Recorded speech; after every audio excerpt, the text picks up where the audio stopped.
My best friend Kate, 25F, and I, also 25F, have been friends since middle school. She and I have been inseparable since forever and we know pretty much everything about each other. Then there's my fiancé Jake, 26M, who I met in college. We dated for a couple of years and got engaged a couple of months ago. Jack is a quiet introvert and nothing like me, which is something I like about him.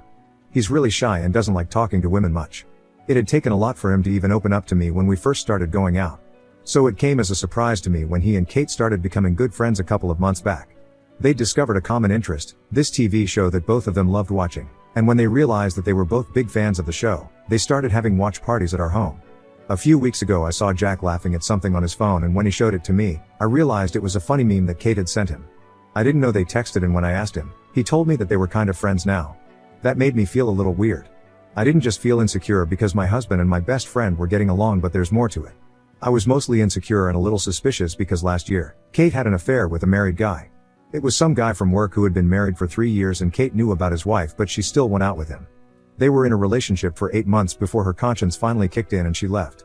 Another reason for her ultimately breaking things off with that guy was that he kept putting her off. He'd tell her that he would soon tell his wife about Kate but never would.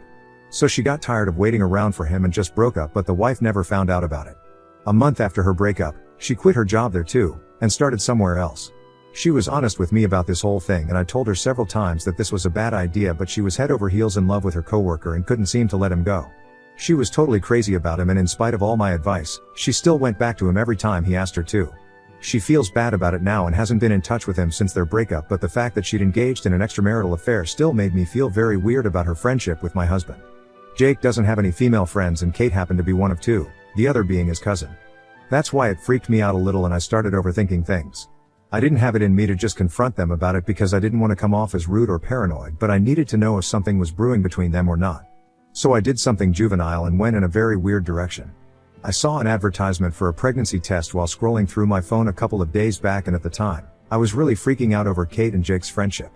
Kate had been acting very squirrely around that time, and I could tell that she was hiding something from me. Jake was also being very secretive, and that just made me feel extra suspicious, so I decided to invite Kate over the next day and announce my pregnancy to watch how they'd react to it. If there was something going on between them, then they definitely wouldn't be too happy about it, and I'd have my answer. Now that I look back on this, of course I realize what an immature and ridiculous strategy I'd opted for, but I wasn't thinking straight back then. I invited Kate over, and when she and Jake were both at home, I sat them down and made the announcement. I even told them about how I wanted them to be the first people to know everything, and to my surprise and relief, Jake seemed to be thrilled about it. He was overjoyed, but unfortunately, that was not the case with Kate. She congratulated me first and tried to smile, but within seconds of my announcement, she'd broken into tears and was sobbing with her face in her hands. I was alarmed, and so was Jake, because we had no clue as to why she'd reacted this way. I put all my own worries aside just to console her, and then, through sobs, she told me that she'd just received the results of her fertility test some days back and she was unfortunately infertile. She told me that she'd gotten herself tested because she'd been seeing this guy, which is why she was being so uptight around me. This guy was friends with me back in college, but then we had some stupid fight in our last year and just never spoke again. She'd matched with him on a dating app and they'd been seeing each other for a while now, but she'd been keeping it a secret from me because the guy didn't want me to know just yet, and neither did she. Because I'd not approve of him and advise her to leave him, but she liked him, so she'd been keeping it all low-key. She'd had the test done because things were getting serious between them, and he'd mentioned that he wanted kids in the future. He'd said it casually, but she thought she should get tested because she'd never had a pregnancy scare ever, and that seemed a little suspicious to her. But it all made sense now. I was horrified when she told me the real reason she'd been acting so weird and why she'd started crying at my pregnancy announcement, and I felt even worse when she left, still crying, because she said that she needed to be alone for a while and process everything. I felt like crap about what I did and the stupid way I chose to deal with this situation. I've confessed to Jake since then, and he thinks I took it way too far. I should have just talked to them both and had an honest and open discussion instead of doing something so weird and pointless. He's forgiven me and I'm thankful for that, but I haven't been able to figure out what to do about the situation with Kate. On one hand, I feel really sorry about the way I made her feel and want to tell her the truth, but then again I don't think this was entirely my fault because I couldn't have known what she was going through. I also don't know how to tell her the truth at all. She's been distant from me ever since the day she told me the truth and hasn't been responding to my texts for some days now. I think she's taking this too personally, and I can't help but think that if I had been pregnant and this had been her reaction to it, I wouldn't have been too happy about it. In her head, I'm pregnant and she's still choosing to give me the cold shoulder over something like this when instead she should be celebrating with me. I know it's not real, but it still stings. I don't know. Ida for telling my best friend and fiancé that I was pregnant to gauge their reactions because I wanted to find out if they were having an affair or not.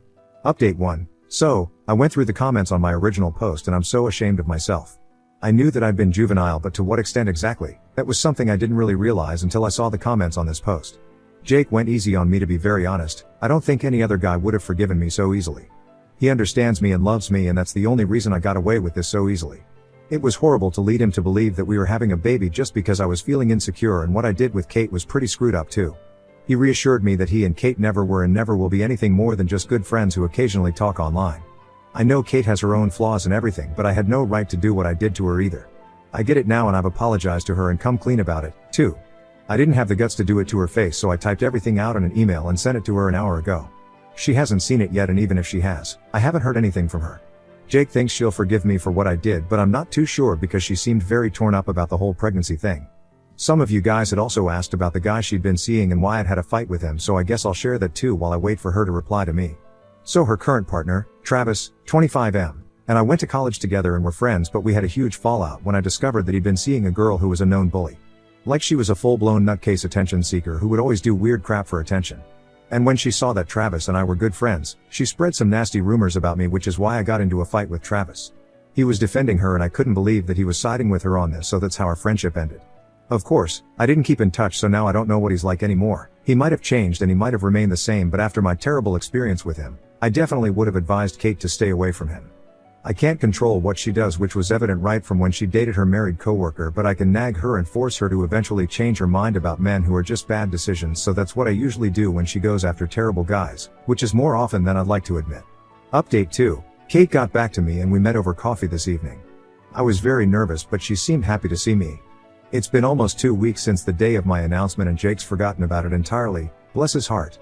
But I haven't been able to forget, and neither had Kate. She put me at ease as soon as I got there and any awkwardness went away that instant. We hugged and apologized. We didn't even need to specify what exactly we were sorry about because we knew. And that's all that mattered. She told me she didn't want to do it at home because she didn't want it to be awkward for Jake, who wasn't very good around emotional situations, and it was really sweet that she'd thought of him. Apparently, she'd broken up with Travis because he'd forced her to keep their relationship a secret, not just from me but from everyone in general. She hadn't told me how long they'd been together initially, but today I found out that they'd been together for almost a year now, and it wasn't actually Travis who'd brought up the topic of kids and marriage like she'd originally told us. It had been Kate.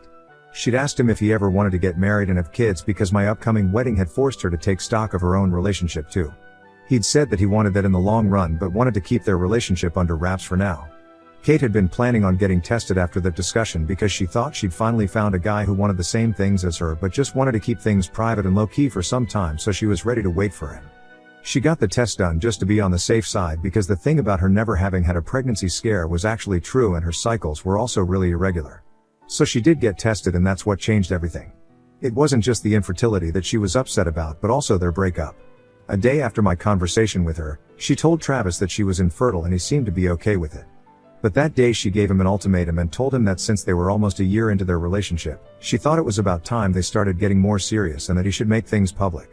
He didn't want to do that, and once again, he brought up the thing about me and said that he just didn't want me nosing into their relationship because he knew how annoying I could be when I wanted something to be done. Kate put her foot down though, and unfortunately, it didn't end well. It was really weird to me that in spite of being together for 8 months, Travis didn't want to take things to the next level and would rather break up with Kate than just tell everyone that they were together. I thought he was cheating, but I didn't tell Kate about it. That was the last thing she needed to hear, and if the relationship was over anyway, there was no need for me to add fuel to the fire and make her feel worse about herself. She'd been very low for the past couple of days, mostly about her own infertility and then the breakup to add to that misery. After that email, she felt better that at least she wouldn't have to deal with pregnancy around her so soon while she was struggling with her own emotions about it. We talked about Jake too, and she said the same thing that Jake had told me, that they were just friends and that was it. I was too important to both of them to even think of jeopardizing it. It was kind of emotional and we got really teary-eyed talking about these things because we've been friends for so long, but now that we're grown-ups, we forget sometimes that we're not the girls we knew back in high school. I'm really happy she broke up with Travis because if he was still keeping their relationship a secret, then he didn't deserve Kate at all. Kate deserved better than someone who led her on for ages without any promise for the future of their relationship. It was pretty ridiculous of that guy to use me as an excuse not to go public with their relationship too, and had he not done that, I might have reconsidered my stance on how he is as a person, but this just reinforced what I already believed about him, that he was not ready to commit to her fully and was using me as an excuse. So hypothetically, if Kate had told me about Travis, and I'd have been right to ask her to leave him. That guy is as troublesome as it gets, I know that. Update 3. Hey, everyone. So unfortunately I was right about Travis and he actually had been cheating, which is why he wasn't ready to post her publicly. Just a couple of days ago, he posted a picture with some other woman celebrating their 3 months together, but Kate and Travis had broken up just a few weeks back. Kate is devastated because he's blocked her already and she actually had to find out through someone else. She came over last night and she was just a mess, sobbing like a baby and reeking of cheating wine. Jake and I made her dinner and then let her fall asleep on our couch. It was hard to watch her because I felt like I could have prevented this all if I'd just talked to her about her weird behavior earlier and made her tell me the truth. Then she would have told me who she was seeing and I would have been able to nip their relationship in the bud, but I was too caught up in my own head to think about anyone else at that point. I know that this isn't my fault, but it still feels a lot like it is. I can't help feeling like crap over Kate's emotional state right now because she's really upset about how this has all turned out.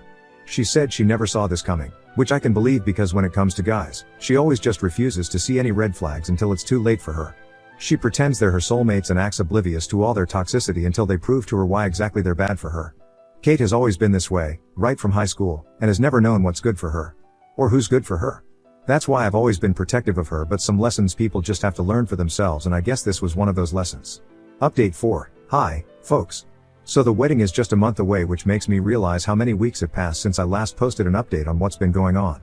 Jake and I are as happy as ever and Kate's been making better decisions too. Like she started therapy and has completely sworn off men for a while. She'd never been single for long in the past couple of years and was jumping from one relationship to another without giving herself the time to even heal from her past, and in spite of my advice, she'd constantly end up in awful situations with these men who were usually just terrible people. She did meet a few good men, but those relationships never lasted long. It was a whole thing, but I'm glad she's doing better now. The only sad thing is that she's decided to step down as my maid of honor because it's too much to take on right now. I understand her decision and respect it, but I won't lie, I was very disappointed when she stepped down. Don't get me wrong, I do want her to put herself first, but ever since we first became friends, I'd never ever imagined a wedding where she wasn't my maid of honor. I just never even considered it, and it was a huge blow to me when I realized she'd just be a bridesmaid. I mean, it's not really that huge of a deal and I'm probably building it all up in my head, but this was really important to me and now it won't go the way I thought it would. Jake's been great and has been very emotionally supportive, which means the world to me and just reminds me that I'm marrying a wonderful man who really gets me. It's silly, but he makes sure to validate my feelings about the maid of honor thing. My cousin, who's also very close to me, did step up and take her place, but it's not the same. It's just not the same. I felt bad about it for a really long time and it still feels kinda sad, but I'll get over it by the time the wedding actually rolls around. Hopefully, I'll have a lot to distract me by then.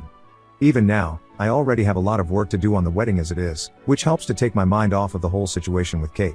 There are also a lot of financial aspects to think about, so both Jake and I have been working extra hard so we can take a well-deserved break right before our wedding. It's been great for the most part, so I can't really complain except for the blip with my maid of honor. Kate and I have still been on great terms and are in touch every day, but now she's taking time out for other things too, like meditation, therapy, and even improv classes. I didn't even know she enjoyed doing that. To be fair, I don't think she knew she enjoyed that either, but it's okay. If she's happy, then I'm happy for her. Update 5. I'm married. Yep, it's true. I'm finally married now and I couldn't be happier about it. Last week, I got married to the man of my dreams in the most beautiful wedding I could have ever envisioned. Everything was dreamy and beautiful and so fun. We had a blast at the after party, and even Jake, who's usually a wallflower, actually let loose and danced the night away with the rest of us. But yeah, let's address the elephant in the room as well. Kate and I are of course still the best of friends and I love her just as much as I used to, but no, she didn't end up being my maid of honor like a lot of y'all had hoped to. I was disappointed for a really long time about it, but with time, I forgot about it and sort of moved on from it. It was fun at the wedding and not awkward at all. She's doing what's best for her and so am I. She's doing a lot better mentally now than she was doing earlier after her breakup, and barely even talks about Travis or any other of her exes anymore, which is nice. She's also taken up painting as a hobby after dabbling in many other art forms. To be honest, she's not very good at it, but at least she tries and it helps take her mind off of things. Her parents are also a lot happier now that she's not caught up with some toxic guy all the time. They'd stopped speaking to her for a while in the middle because she'd had that affair with a married coworker, but they're all back on good terms now, and I did see them having a gala time at my wedding as well. So, things are going great for all of us now and I couldn't be happier for myself and for Kate. I've realized that being friends does not necessarily have to mean that I have to always go out of my way to control her life, which I've been guilty of doing in the past sometimes. But we're adults now and we are our own people now. Coming back to my own life, Jake and I are leaving for our honeymoon in a few days. We're going to the Bahamas and it's going to be so much fun. We've been looking forward to this for months after all the hard work we've put into our respective jobs. We've earned this and I can't wait to just unwind on the beach, under the sun with the sound of waves hitting all the right notes. Fun fact, Kate's actually the one paying for our hotel because she wants me to accept it as our wedding gift, which is super sweet of her. She wanted to make up to me for stepping down as my maid of honor, and this definitely does the job.